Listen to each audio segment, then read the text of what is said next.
Brock Lesnar is a genetic freak and a complete badass. I know that, you know that, your mom knows that, even the child that you haven't had yet knows that Brock Lesnar is a badass.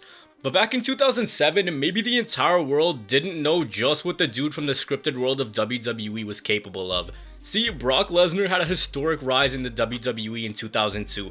After winning the NCAA Division I National Wrestling Championship in 2000, having a 106-5 college wrestling record, and being a 4-time All-American, Brock was signed to OVW, which was WWE Developmental at the time. And for Brock, he had the size of an absolute monster, the freak athleticism very few his size possessed, and the earmarkings of a future star. Jim Ross and Jerry Briscoe saw the guy once and they went, "That's the guy."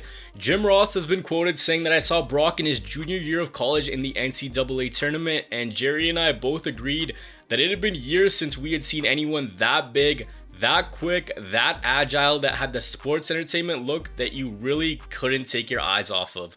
Come 2002, he was fast-tracked to the top after making his WWE debut. The company put everything behind him to make him a top star, as guys like Austin and The Rock were on their way out. In just 2 years with the WWE, Brock Lesnar became a certified killer. At age 25, he won the WWE title 4 months into his main roster career, and he ended up beating The Rock of all people, a 3-time WWE champion between 2002 and 2004, main evented WrestleMania, won the King of the Ring and a Royal Rumble, had an Iron Man match classic on the cover of one of the most iconic wrestling games of all time. Short and sweet, he dominated in a very short time frame. From killing one-legged wrestlers to jumping off forklifts, Brock was killing it. But in 2004, he didn't renew his contract with the WWE. The road schedule was catching up to him, and he wasn't a fan of the toll that the business was taking on his body. And he also wasn't too crazy about the media attention either. During his first WWE run, he developed an addiction to alcohol and painkillers. The wear and tear was really catching up to him and taking its toll. Yeah, Vicodin and vodka were my closest friends. Wow. And my closest enemies. I just wasn't happy. I wasn't happy at the time. It's not. I felt like a caged animal. Didn't want that. I still had a competitive nature inside of me that I had a calling. I had a calling to go back and compete again. So after WrestleMania 20, Brock left WWE, choosing not to renew his contract and pursuing football. The WWE put out a statement wishing Brock all the best. Brock said that it wasn't anything personal, he just wanted to do it. He didn't want to be 40 and thinking, what if I had made it in football? He said this wasn't a PR stunt, this was for real. He wanted to do this and he was gonna go all in. Brock played a few preseason games before he got released by the Minnesota Vikings. At this time, he suffered multiple different injuries after his motorcycle collided with a minivan, so he went back to wrestling for a brief amount of time. He won the IWGP World Heavyweight Championship, and then he entered the world of MMA. We all know that WWE and MMA are two completely different worlds. MMA with a more technique, form, and attack-based approach, and WWE in terms of selling, mic work, crowd connection, and big moves. The dude stepped away from worked punches and decided, fuck it man, punch me for real. His first MMA fight came against Min-Soo Kim in the Heroes promotion, which he won in just over a minute by tapping Kim out. Then the UFC came calling immediately. They signed him in 2008 at age 29. I should also add that Brock has told a story saying that he went to a UFC event by buying a ticket, jumping the guardrail to get signed, and that was his first introduction to Dana White. Apparently, Dana wouldn't take any of Brock's phone calls. Regardless, Brock was here. And that's all. One fight, about 90 seconds of experience, and Brock was in. Traditional routes see fighters build up their name in preliminary fights and in different organizations, but because Brock said, hey, I'm here, I'm gonna do this, he was on the big stage already. He had a 1-fight contract, and this dude got thrown right to the wolves right off the bat. His first opponent was Frank Mir. 8 months after getting signed, it was time for Lesnar to fight. And he wasn't fighting any Joe Schmo, he was fighting a former UFC heavyweight champion, one of UFC's premier players, and a dude who had been around since 2001. Mir was talking all types of shit, saying that Lesnar was gonna bring in some recognition, turn in a few viewers, and then get knocked the hell out. Lesnar, when he went to the UFC, had hands so huge that regular sized UFC XL gloves didn't fit him. For the first time in company history, someone used 4 XL gloves. With that, Brock was so big that he had had to cut weight to make the heavyweight limit. Brock dominated his first UFC fight for the most part. He was taking it to Mir, but he was deducted a point for striking Mir in the back of the head, which was a very questionable call because Lesnar didn't even get a warning. Brock was dominating with ground and pound. The foul happened, Mir locked in a knee bar, and Brock tapped out. What Brock lacked in technique and experience, he made up for in size, and his takedown game was actually pretty strong. He outsized a lot of his opponents, and Brock was also really explosive and speedy for a guy his size. A 265-pound man who moved like he was 150 pounds. So, first fight, it's an L. He secured 2 good takedowns. In retrospect, it's down to a really stupid call by the ref, and while that call was being made, Mir got his bearings and he recovered. His next opponent was Heath Herring, and again, Herring was talking smack, saying that he's tired of being matched up with lower class opponents like Lesnar and that this was going to be an easy fight. And in this fight, Brock destroyed Heath Herring. One of his punches sent Herring somersaulting backwards, and it also broke his orbital bone. I mean, look at this straight right, that is vicious. He beat Herring via unanimous decision after wearing him down with a full mount. Great positioning throughout the fight, great control throughout, and you could tell this wasn't the dude who fought Mir 6 months previous. He had learned in such a short amount of time. You go back to this fight and watch, and they tell us that Dana White said that the UFC isn't a place to learn MMA. But Brock, with limited experience, was doing just that and testing himself against the absolute best. Keep in mind that this dude had barely any experience, but it was simply what he represented. MMA fans know that Brock was not a great fighter. I think we can all say that. Instead, Brock was a pure genetic freak athlete whose sheer power and size helped him go the distance in the UFC. Technique is so huge in MMA, and Brock did not like to get punched in the face. He would immediately go for takedowns and spend time in half guard. WWE wise, for so many of us, Brock was the guy who brought us to the UFC. And let's keep it real here. The notoriety of the name was one of the reasons why Brock was fast-tracked in the UFC. But this dude showed he wasn't no fluke. Well, now it was time to see if the loudmouth could hold true to his word, because he was going to be facing UFC heavyweight champion and veteran Randy Couture for the UFC title. And Brock did it. Brock won the UFC title in just his 4th fight. He became the 2nd man to do it. The first was the man that he beat, Randy Couture. With 50 Cent in attendance, Brock pounded away on Randy Couture, and it was all over.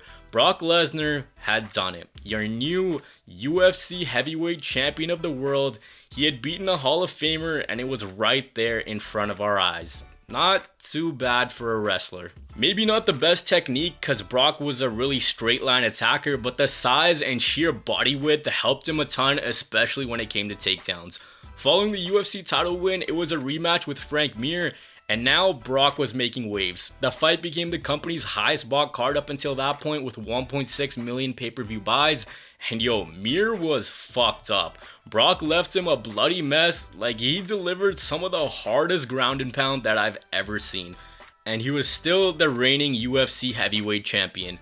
Brock was charged up after the fight. He threw up some middle fingers in the air. Post-fight, he told Mir that he had a horseshoe stuck up his ass and that he pulled it out and beat him over the head with it. And the funniest part about this is, yeah, he fingered the crowd and Brock went full savage mode because he told Mir right after the fight, "Talk your shit, motherfucker." Later on, he said he might even get on top of his wife, but they didn't make him apologize for any of that. They made him apologize because this dude in his post-fight interview said that he was gonna drink a Coors Light tonight because Bud Light won't pay him shit. Bud Light, of course, was one of UFC's biggest sponsors. Nah, Brock gave absolutely zero fucks, and he was proving himself as a legit killer. And his opponent Frank Mir has said that he legitimately does not like him. Mir hated what Brock said after fights. Mir hated the way Brock behaved. He's even said that he wanted Brock to be the first person who died due to injuries related from the octagon. But for Brock, this was personal. At a time where MMA was laughing in WWE's face for being fake, for lack of a better term, Brock proved, nah, I can do this just as good, if not better than these guys, especially after Mir mocked where Brock had come from. With his interviews, loud mouth, and brash confidence, he brought over a lot of what he learned in the WWE, and that was to promote, to be that villain so people will watch your next fight and want to see you get your ass handed to you. During his reign as UFC heavyweight champion, Brock was diagnosed with diverticulitis. Basically, this is where your abdomen gets filled with small pouches which develop in the walls of your intestine, and when they get inflamed, you get diverticulitis, which, to put it short, is an infection in your colon. This causes an extreme amount of pain, which when you try to lift your knees or you get touched in the stomach slightly, your stomach starts to burn. You start puking, and the whole experience is absolutely brutal. And I don't mean that lightly at all. It's said to have developed due to low fiber diets or genetics. For Brock, this was a really serious case of diverticulitis. In his book Death Clutch, Brock has been quoted saying, "I have a high threshold for pain, higher than most guys, and I couldn't deal with it. It felt like I had taken a shotgun blast to the stomach and then someone poured in some salt and Tabasco and stirred it all up with a nasty pitchfork." The craziest part of this entire story is when Brock checked himself into a hospital. Brock knew that something was up, so while he was on a hunting trip in Canada, he went up to the hospital, but the CT machine didn't work. Brock spent the entire weekend in the hospital, and then he never got an answer as to what was wrong with him.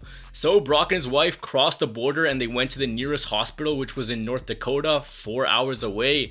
And it was there where they found out that Brock needed immediate surgery because his immune system was compromised and he was suffering from mononucleosis. Brock said, "I put my faith in the doctors at that hospital and I shouldn't have. It almost cost me my career, it almost cost me my life." When Brock was initially diagnosed, doctors believed that it could have been up to a year where he was already dealing with this. If he would have taken one wrong punch, one fatal blow to the gut, it could have ended his entire life. My best friend was on his deathbed. That's not an exaggeration. A lot of people say, "Oh, this guy had diverticulitis and he wasn't on his deathbed." He had a severe case, and it's even downplayed how bad it was. He almost died. I mean, he didn't even know it, but his wife was pregnant again at the time.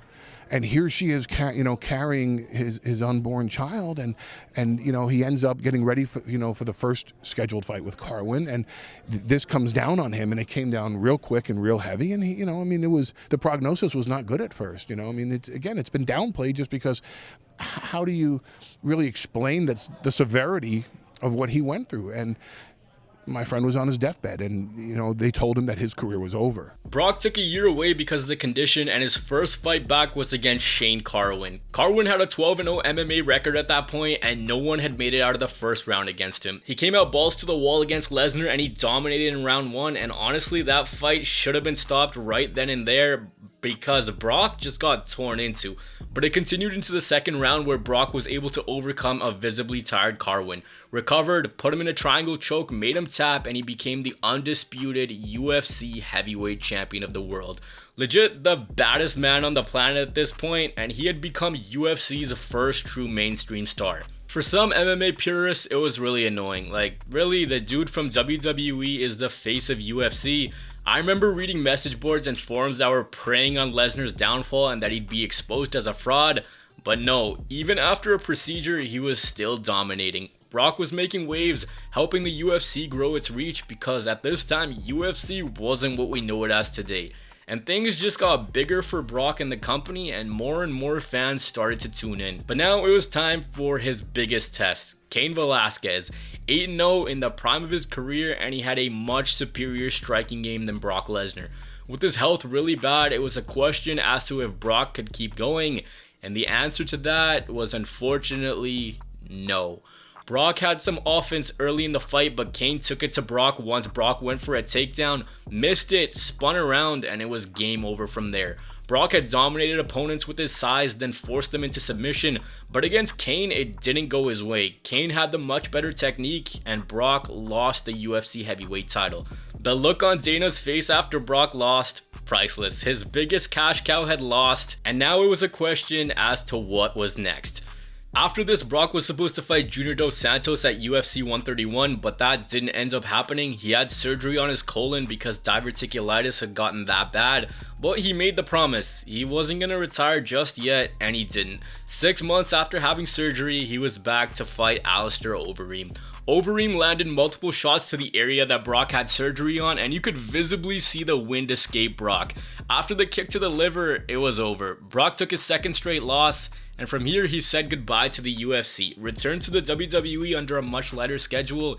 Here he faced the best that WWE had to offer. He ended The Undertaker's undefeated streak, but in 2016, 2016, he returned as a one-off, being granted permission to come back and fight the Super Samoan, no, not him.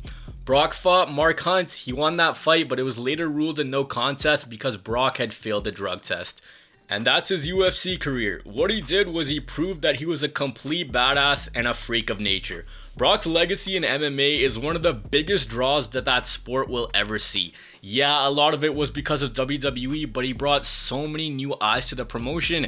And if not for Brock, there's a ton of people who aren't into fighting at all. Me included. I came for Brock and I stayed for the rest.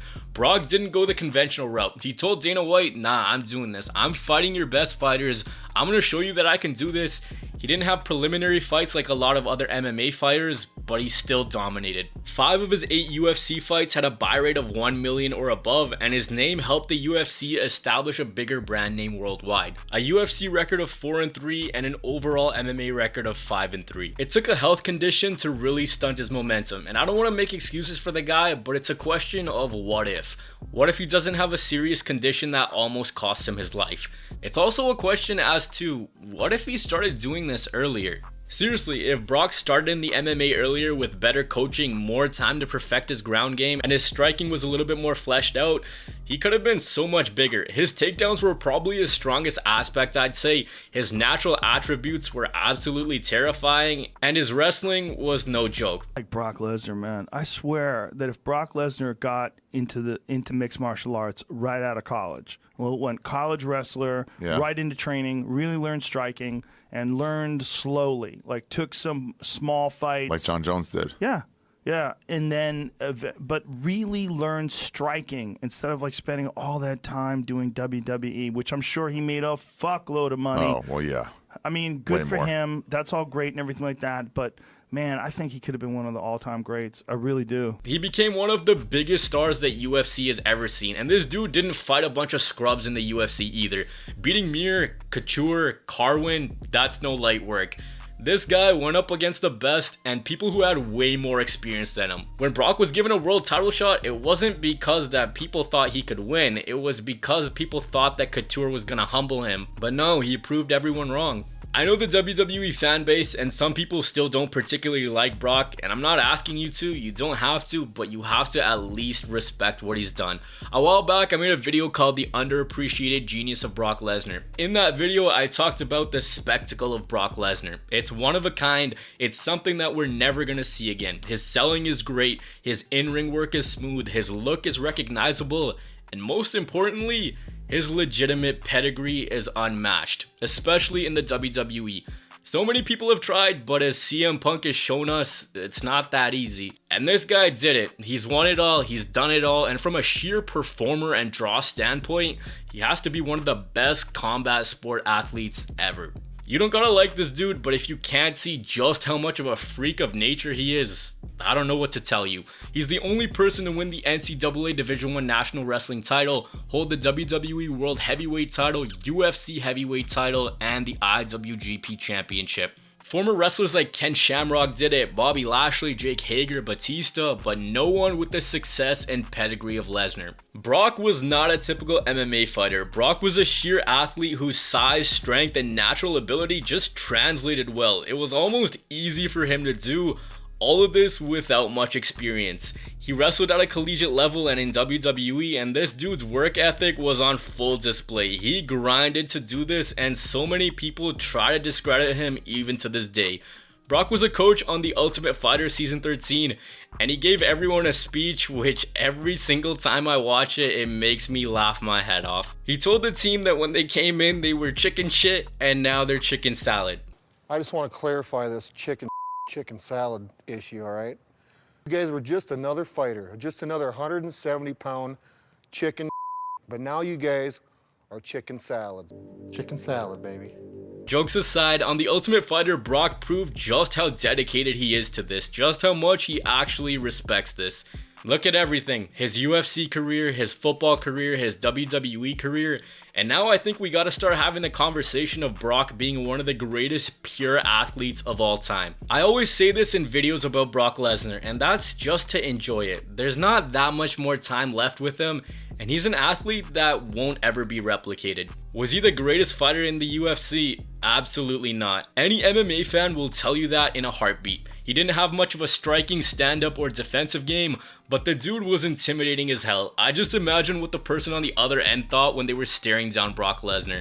It was basically a bear rushing you on the other end. His UFC run was short, it was sweet, but it proved a lot of people wrong. Brock's fights, they felt like spectacles. His natural attributes were terrifying, and his biggest appeal was being a WWE superstar. Once in a generation physical specimen, greatness, legitimacy, dominance, work ethic. Simply put, the beast incarnate.